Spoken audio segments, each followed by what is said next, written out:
Have you ever bitten into a sandwich and felt like you were transported back in time? The kind of bite that unlocks a treasure chest of memories.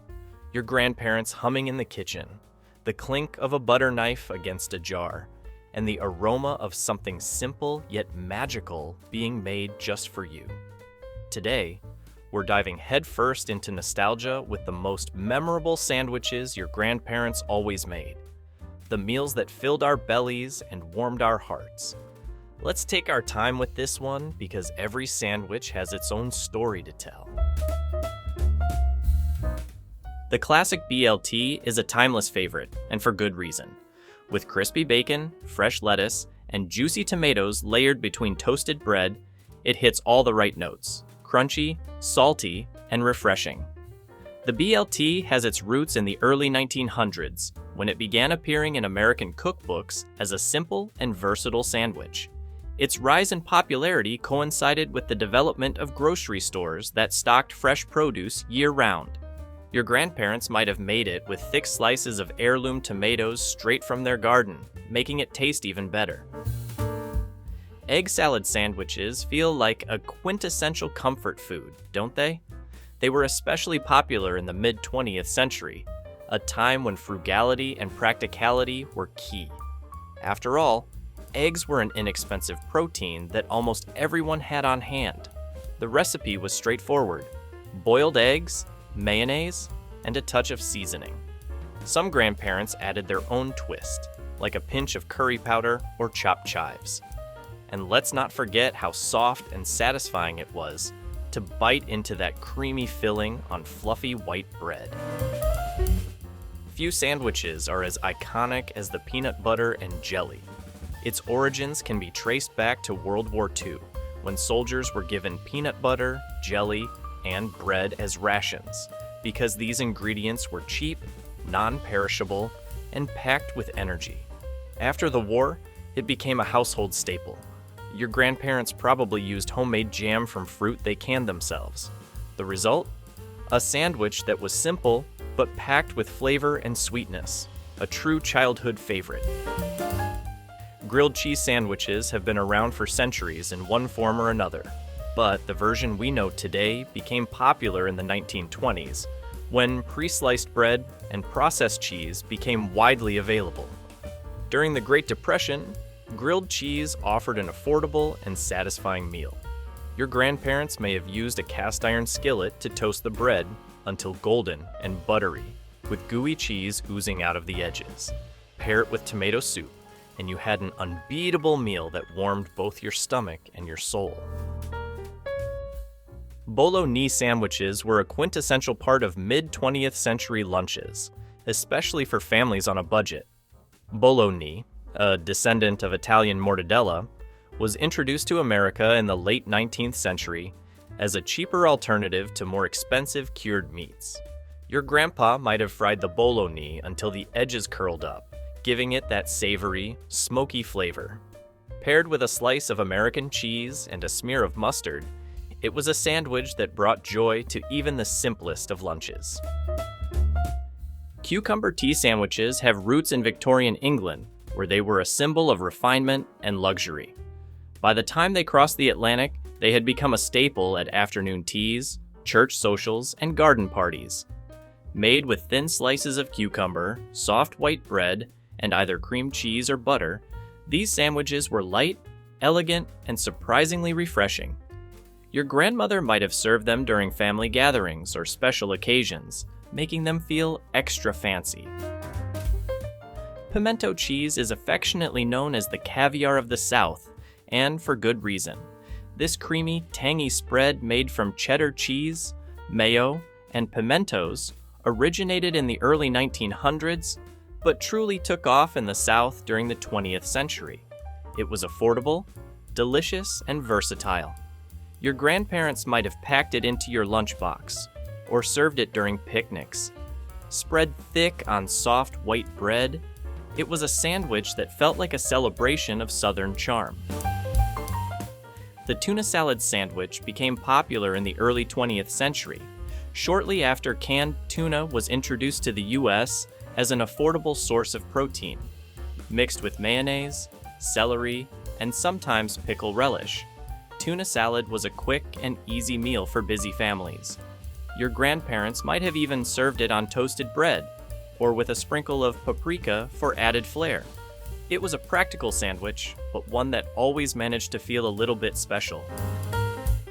Deviled ham has been around since the 1800s, with the Underwood brand can becoming a pantry staple by the early 1900s. The spread got its deviled name from the addition of mustard, pepper, and other spices that gave it a zesty kick. Your grandparents likely turned this simple canned meat into a delicious sandwich by mixing it with mayo or mustard and spreading it on soft bread. It's a sandwich that reminds us of resourceful times. The fried egg sandwich was the ultimate quick meal. Eggs were a staple in most households, and this sandwich was a perfect way to use them. Its popularity soared during the Great Depression, when families needed affordable yet filling options. Your grandparents might have fried the egg until the edges were crispy, but left the yolk just a little runny, so it soaked into the bread. Add a slice of cheese, and you had a masterpiece. Liverwurst sandwiches were a staple in many European immigrant households, where offal meats were both traditional and economical. Liverwurst, or liver sausage, was spreadable and rich in flavor. Paired with rye bread and a slice of onion, it was a sandwich that packed a punch. While it might be an acquired taste for some, for others, it's a nostalgic reminder of old-world traditions. Sloppy Joes became a classic American dish during the mid-20th century, with their origins likely tracing back to loose meat sandwiches served in the Midwest. The combination of ground beef, tomato sauce, and seasonings on a soft bun was messy, but oh so satisfying. Your grandparents probably made these for family dinners or potlucks, where everyone left with full stomachs and a few stains on their shirts. This sandwich was a natural evolution of Thanksgiving leftovers. After the big feast, turkey and cranberry sauce were repurposed into sandwiches that kept the holiday spirit alive for just a little longer. Your grandparents might have added stuffing or a swipe of gravy for extra flavor. It was a creative way to reduce waste and enjoy the festive flavors one more time. This isn't just a sandwich, it's a meal. Open-faced roast beef sandwiches became popular in the 20th century as a hearty, diner-style dish. Thick slices of roast beef were placed on bread, then smothered in gravy and served with mashed potatoes. It was comfort food at its finest, often made with Sunday roast leftovers.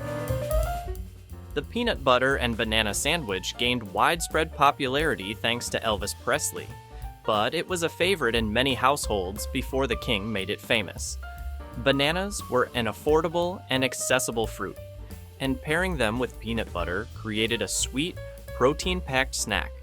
Some grandparents even toasted the sandwich, or added a drizzle of honey for extra indulgence. Sardines were an affordable and nutritious option during leaner times, especially during the Great Depression. Mixed with mayo or mustard and spread on bread, sardine sandwiches were surprisingly tasty. While they might not be as common today, they were a staple for many grandparents who appreciated their salty, rich flavor. Meatloaf sandwich.